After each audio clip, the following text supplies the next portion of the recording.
Hindi ito COA finding of corruption, no? Napakalinaw niyan, no? MJ. Ito ay isang political aggregation lamang ng confidential funds ng Office of the Vice President at DepEd sa loob ng 2 taon. Kaya dapat tignan ito, hindi hatol ito, hindi audit conclusion, at lalong hindi ebidensya ng pandarambong, no? So, uulitin natin yon, MJ, mahalaga yon. Walang COA na nagsabing may ninakaw.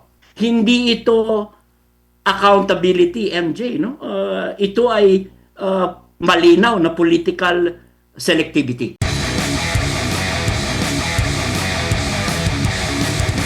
Malaman natin kay Attorney Sir EB dahil naipaliwanag niya sa kanyang Facebook post yung hinahanap no na pondo ng Office of the Vice President na siyang subject ngayon sa mga kasong isinasampa laban kay Vice President Sara Duterte. Yung paliwanag niya kasi napakalinaw no na parang nami-misconstrued o nililihis ang taong bayan doon sa hinahanap na 612 million na pondo ng OVP sa loob po ng 2 taon. Tungkol dyan sa usapin nung paulit-ulit na tanong kung saan ba napunta yung 612 million na yan na simula pa 612.5 million, no? Na kumbaga ay naging issue, no? So ang dapat nating ipaintindi sa ating mga nanonood at nakikinig, hindi ito COA finding of corruption, no? Napakalinaw niyan, no? MJ.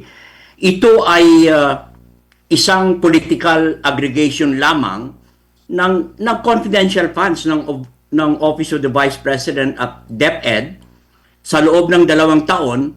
Kaya dapat tignan ito, hindi hatol ito, hindi audit conclusion, at lalong hindi ebidensya ng pandarambong, no? So, uulitin natin yon, MJ, mahalaga yon. Walang COA na nagsabing may ninakaw. Wala po, no? So, yung actual, kung maaalala natin, nung 2022, MJ, tumanggap ang Office of the Vice President ng 125 million sa confidential funds, no? So 100% itong nagamit alinsunod sa pinahihintulutang confidential expenditures under the COA, no? Pangalawa, kung aalamin natin nung 2023, gumamit ang Office of the Vice President ng humigit kumulang 375 million. Saklaw pa rin ito ng legal authority ng opisina at ino-audit ng special na COA until until now, no? So ikatlo, merong notice MJ ng disallowance na 73.2 million.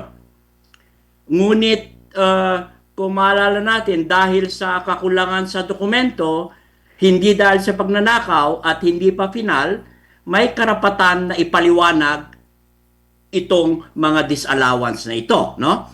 So kaya ang pinakamahalaga, binigyan ng COA ang Office of the Vice President ng unmodified audit opinion.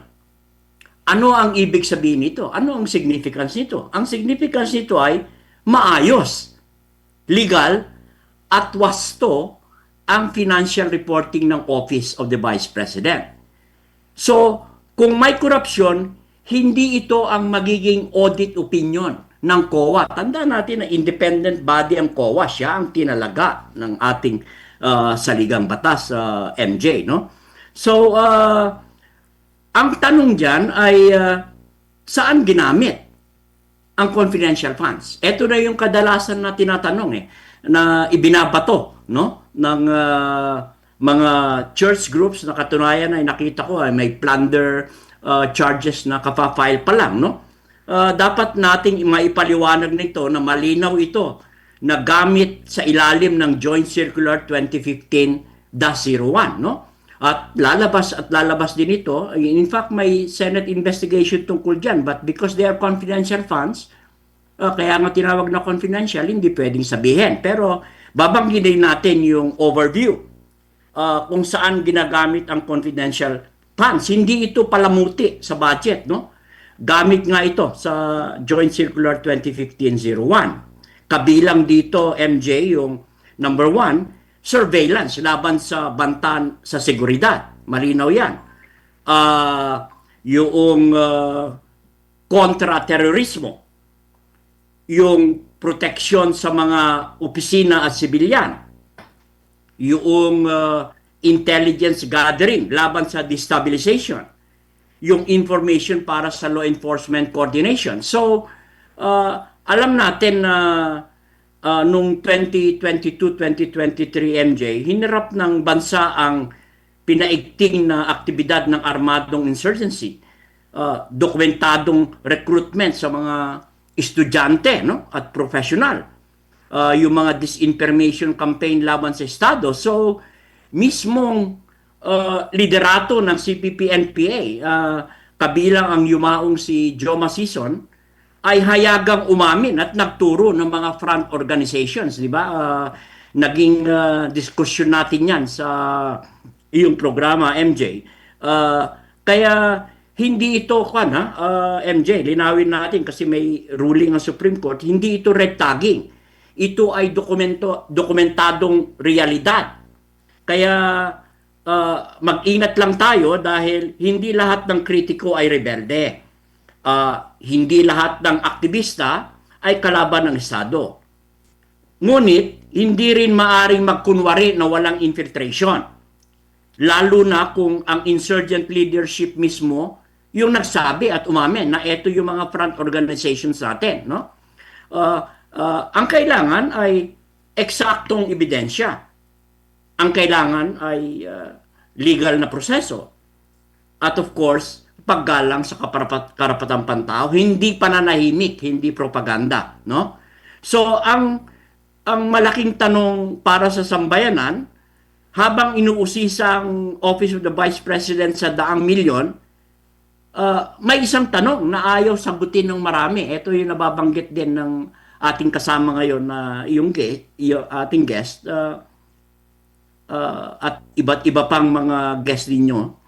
Bakit walang galit sa 4.57 billion na confidential at intelligence funds ng Office of the President noong 2023 lamang, MJ, no?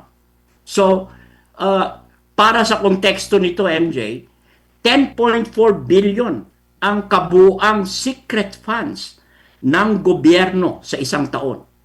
So, 3.6% lamang dito yung bahagi ng Office of the Vice President. Pero ang target ng demolition narrative ay ang Office of the Vice President. So, ang tanong, nasaan ang investigasyon? Nasaan ang galit? At nasaan ang impeachment talk? Hindi ito accountability, MJ, no? Ito ay malinaw na political selectivity.